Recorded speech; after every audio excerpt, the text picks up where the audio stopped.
सन्माननीय शांत सन्माननीय व्यासपीठ आणि महाराष्ट्राच्या कानाकोपऱ्यातून आलेले सगळे तरुण बंधू भगिनी, आजचा हा कार्यक्रम एका वेगळ्या पद्धतीचा कार्यक्रम आहे. राष्ट्रवादी काँग्रेस पक्ष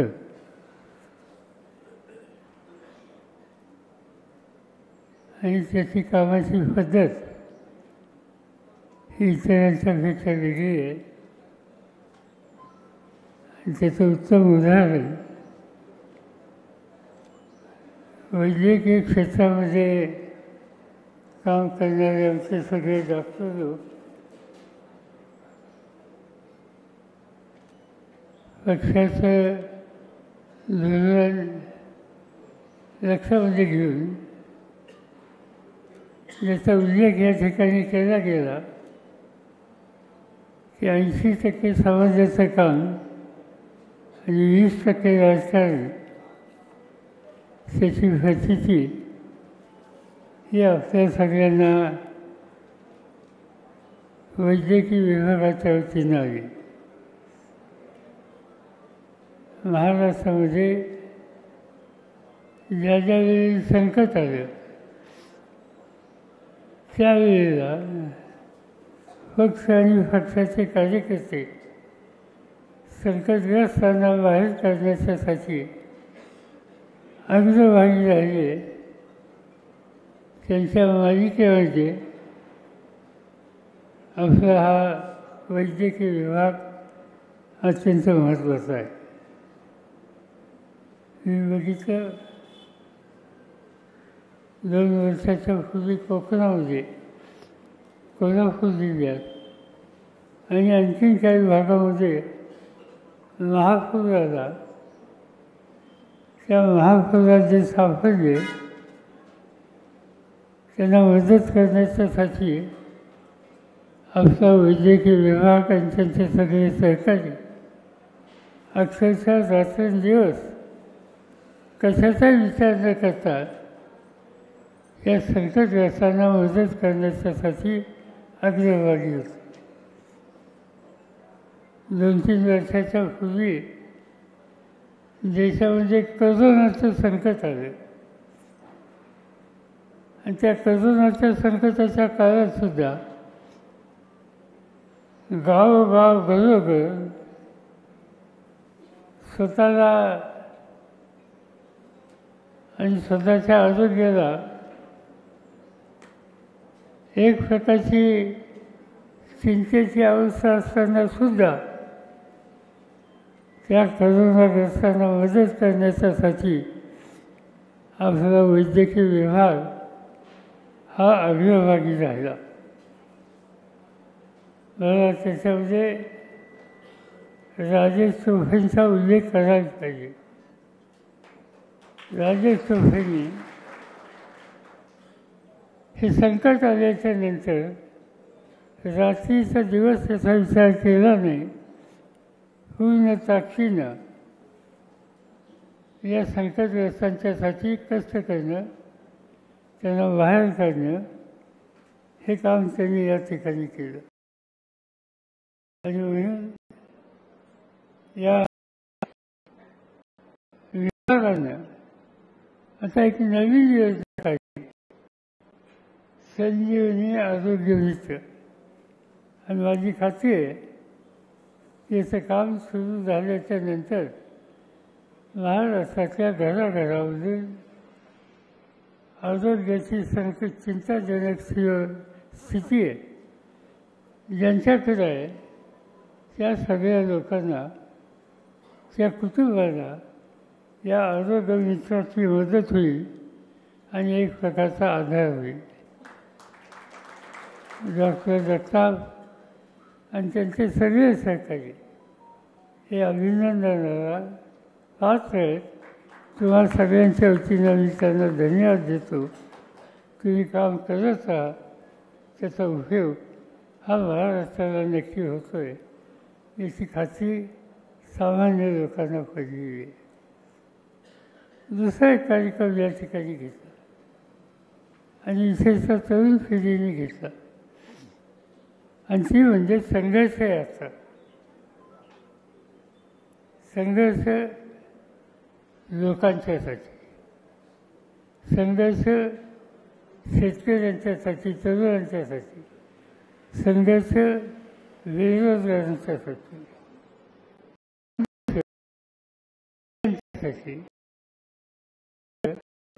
संख्या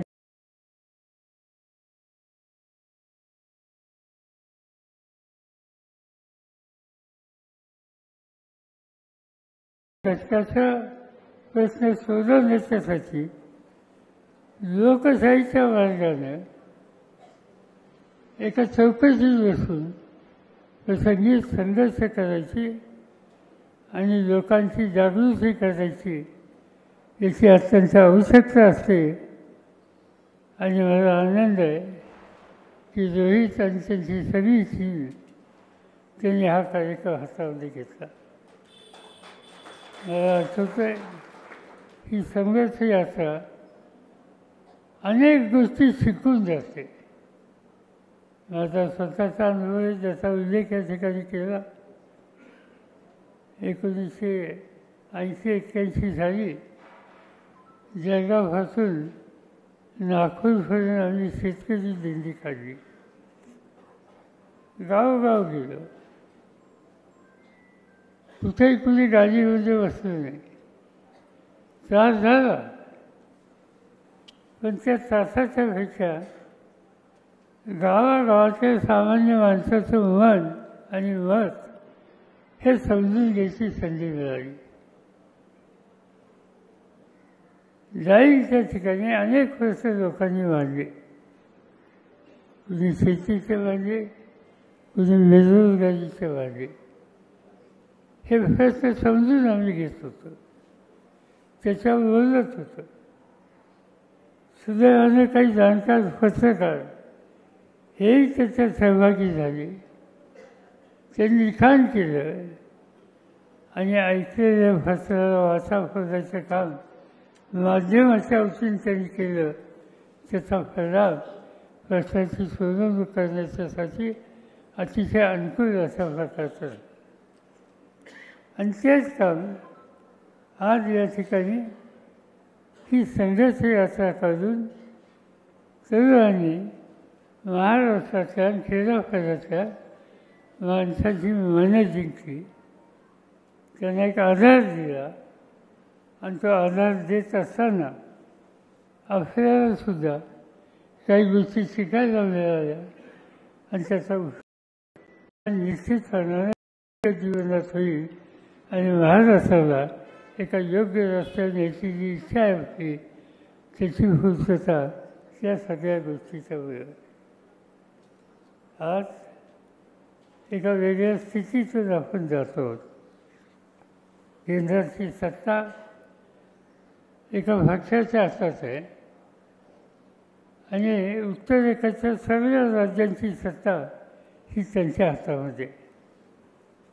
त्यांच्या सत्तेचा वापर हा त्यांचा जे काही धोरणं आहेत ती जे धोरणं समाजात सामाजिक ऐक्याला धक्का देणारी आहेत त्या सगळ्या धोरणाचा पुरस्कार हा त्या ठिकाणी केला जातो. कालच लोकसभेचं काम संपलं.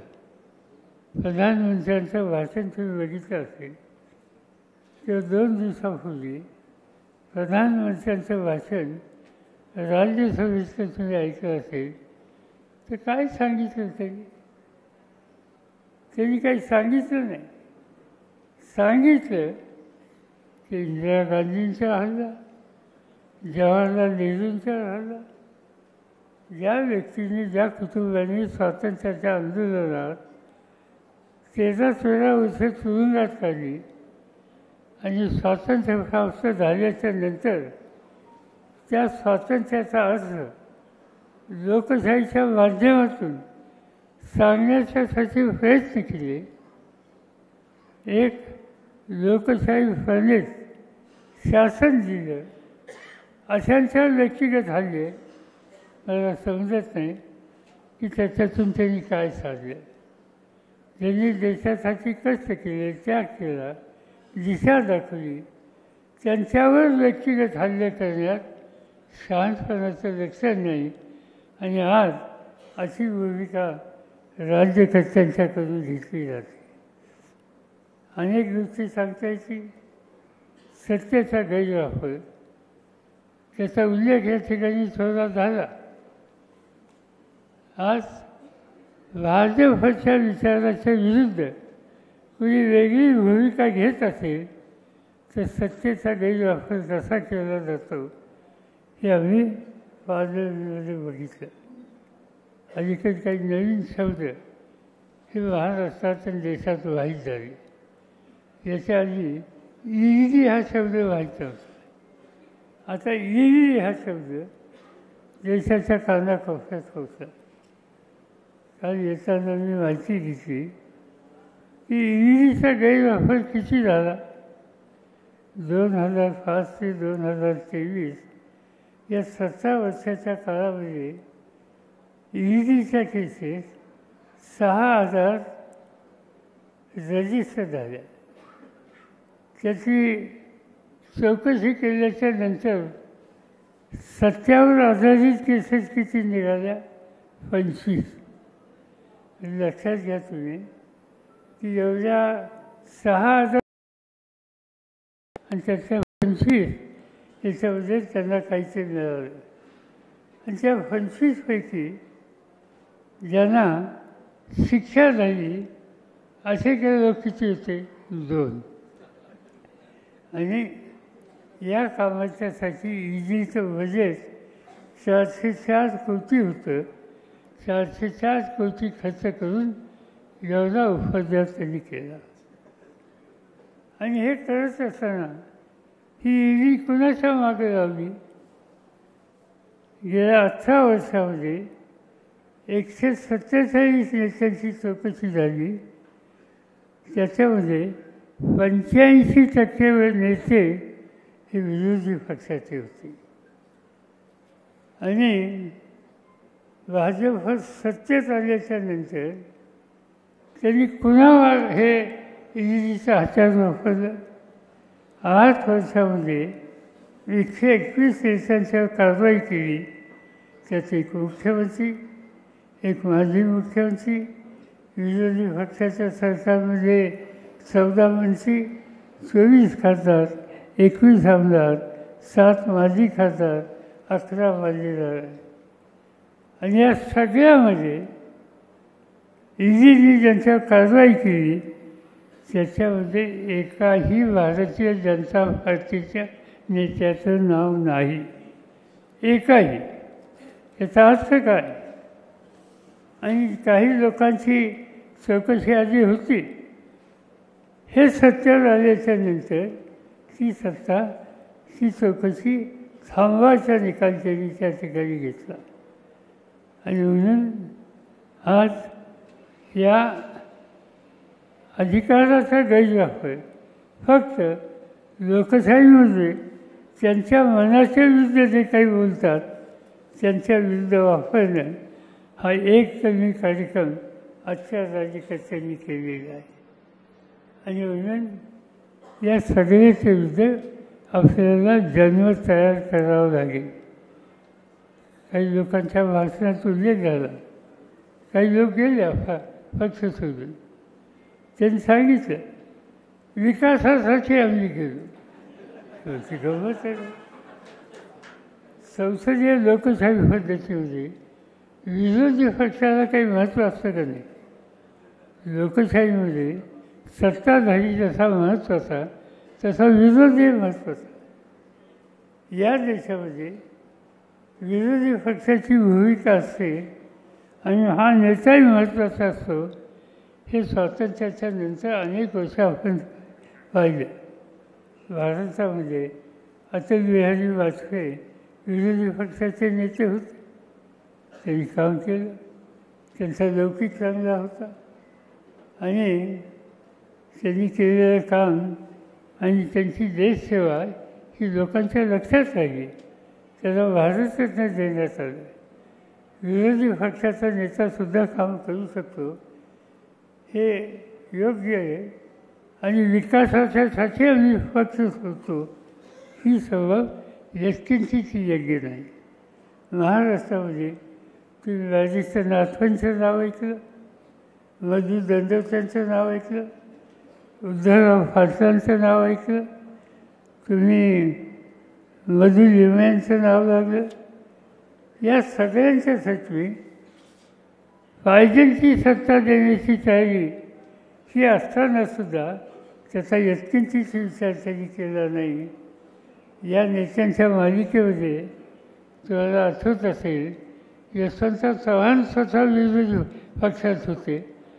या सगळ्या लोकांना तुम्ही सत्यात या, तुमच्यासाठी आम्ही पायघड्या घालतो, पण कुणी पायघड्या स्वीकारल्या नाही. कुणी विकासाच्यासाठी पक्ष सोडतो, विरोधात जातो अशी भूमिका घेतली नाही आणि हे चित्र आपण सगळ्यांनी पाहिलेलं आहे. आणि त्यामुळं आज या सगळ्या गोष्टीच्या संबंधीचा विचार हा तुम्हाला मला करावा लागेल. तुम्ही या ठिकाणी 2 दिवसात 2 कामाच्यासाठी आहात. एक आरोग्याच्या क्षेत्रात जे काही काम होतं आहे डॉक्टर जगताप आणि त्यांच्या सहकाऱ्यांचं, त्याच्यात काही नवीन कार्यक्रम तुम्ही हातात घेतला. हा तर करत राहू. त्यासाठी आणखीन काही मदत लागेल की या क्षेत्राचे जाणकार आहेत, निर्माते आहेत, त्या सगळ्यांची आम्ही संपर्क साधू आणि यासाठी डॉक्टरांना जी काही गरज आहे त्याची पूर्तता करू. पण हे सगळं करत असताना खऱ्या अर्थानं आज महाराष्ट्रामध्ये नवी पिढी आत्मविश्वासानं उभारलेली, कार्यक्रम आणि विचाराची स्पष्टता असलेली ही तयार करायची. आणि ही पिढी माझी खात्री आहे की उद्या महाराष्ट्र योग्य रस्त्यावर न्यायला प्रयत्नांची पराकाष्ठा केल्याशिवाय राहणार नाही. तुम्ही ही जी संघर्ष यात्रा काढली आणि शेवट तुम्ही नागपूरला केला आणि त्यावेळेला काही तरुणांची बोलायची संधी मला मिळाली. मला अभिमान प्रत्येक तरुण जिद्दीने चालत आला, संघर्षाची तयारी केली. तर आम्ही इथंच थांबणार नाही, आम्ही पुढे जाणार, कार्यक्रम राबवणार आणि नवीन नेतृत्व महाराष्ट्राच्या कानाकोपऱ्यात तयार करून महाराष्ट्र देशाचं अत्यंत महत्त्वाचं राज्य हे केल्याशिवाय आम्ही स्वस्थ बसणार नाही. ही भूमिका या सगळ्या तरुणांनी घेतली. ही अत्यंत जवळची बाजू आहे. मी तुम्हाला एकच गोष्ट सांगतो, तुम्ही जेवढे कष्ट कराल, प्रयत्न कराल, तेवढी लोकांची सहानुभूती आणि संमती ही तुम्हाला मिळाल्याशिवाय राहणार नाही. ज्याचा उल्लेख या ठिकाणी रोहितने केला की रस्त्याने जाताना आया बहिणींनी, तरुणांनी, वयस्करांनी प्रेमाची भाकरी दिली.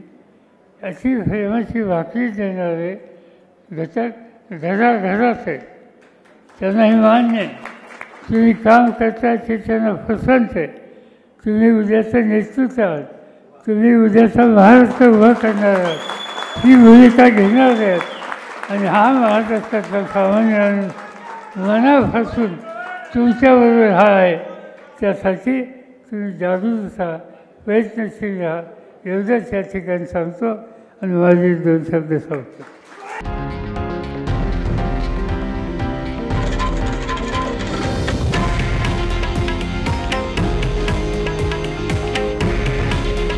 हे आहे देशातील नंबर 1 न्यूज नेटवर्क आणि आपण पाहत आहात TV9 मराठी. काळजी तुमची, हित महाराष्ट्राचं.